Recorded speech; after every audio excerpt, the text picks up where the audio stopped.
Okay, I've got sound here, and I'm going to go over to the OBU website, which I should have done before, and we'll check into Canvas. And I'll go over there, and there's Mary Lou Retton, of course, of Olympic fame, and I'll log into our Canvas. I'm going to provide some summary remarks about, we're going to run into one of those deals, I guess, aren't we?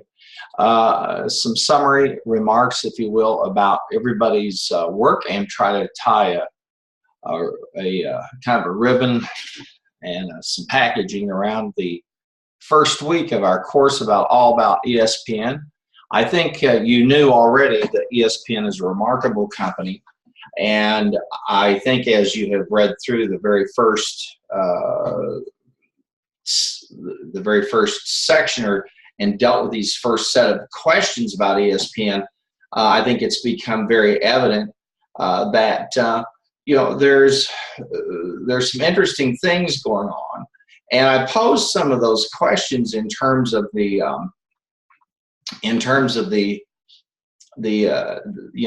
key questions for the text, and I wanted to talk about these for just a moment. First of all, I hope that you enjoyed doing the optional mini projects. So let me say this: everybody did a great job, and let's look at this first mandatory essay question and just talk about it. This is explaining the dip, and like many companies that start and succeed, ESPN started very fast, and then they had that dip that they experienced, and that, of course, is discussed there in the pages of the book. And as I had referenced back in my comments to many of you, ESPN has had to try to come back and deal with some problems, and it's been laying off talent. And I shared some of that information with you. We'll just go and I'll just find there are several running lists of the layoffs of people who have been the impact of the layoffs. And these are lists of people that they've had to cut 100 staffers, and so a lot of discussion about what's next for ESPN. So Bristol, Connecticut, of course, is their home, and of course, obviously, a lot of issues going on there for them. But about 100 staffers, as they mentioned, now it looks like 150 people cut. And again, what we're seeing is ESPN dealing with a dip, just like it had before. And so I think that what we see sometimes in the history of a company is, it's never a smooth ride. It's an up and down.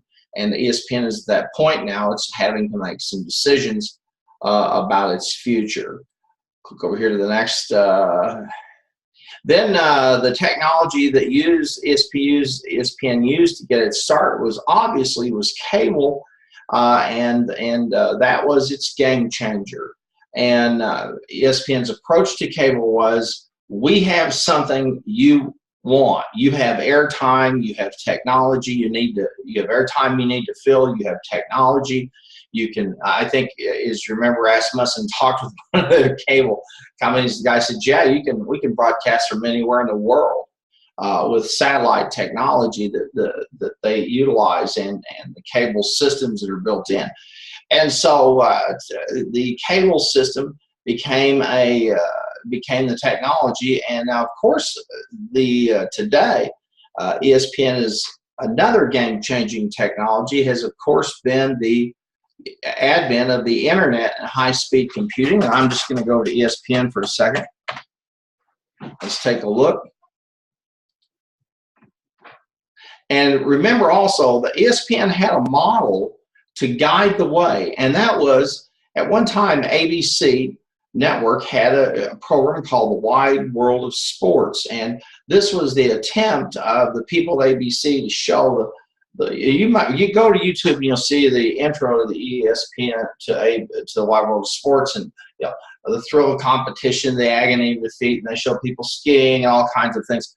ESPN said, we're going to do that worldwide, and literally used cable to do that. And now, of course, obviously using the internet, and as I navigate here, I've got all these major sports and teams and things I can follow. This is like a magnet. Of course, I can watch a game live if I want to. So ESPN has entered another game now, and that is streaming. And this venue becomes very important. Their internet presence becomes very important as people cut the cord. As people quit, as people start going directly through Hulu or places like that, or they come just here and they find a way and they sign up. Now I can view things using my cable, but as more and more people cut the cable, or as more and more people use mobile computing, etc., it changes things. Well, that was one of the other questions, short essays. You guys did a great job with those. And I gave you a couple of options in terms of two questions. One is to deal with this question of the 4 stages of ESPN's lifespan, or to deal with the issue of the pioneer versus the settler. And we know that companies have a life cycle just like people do. And we also know that companies that have to be started, and that the type of people who start companies are not the same people who can manage them and build them and turn them into an institution. And so this question of the pioneer versus settler, all of you did a good job handling it. I was very happy to see that you did that. And again, ESPN is an incredibly beautiful model of these issues of those stages of a company's lifespan, and then of course the issue of pioneers versus settlers. And again, it's many companies suffer from what they call a founder's disease. One of the great media moguls,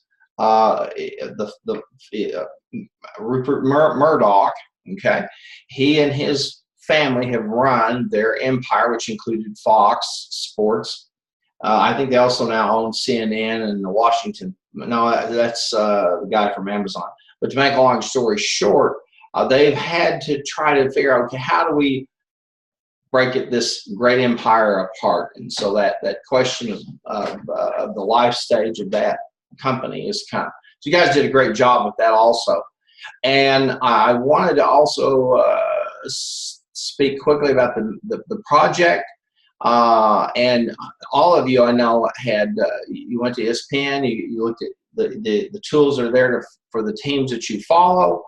You can go get press kits, all kinds of things. It's just incredible. If I've NCAA football, I can go to the home, go to the team, sports, rankings, all kinds of information. And of course, through the year now in recruiting season, that will take over, and then the predictions in this whole cycle. So you literally can follow college football. You can follow Major League Baseball.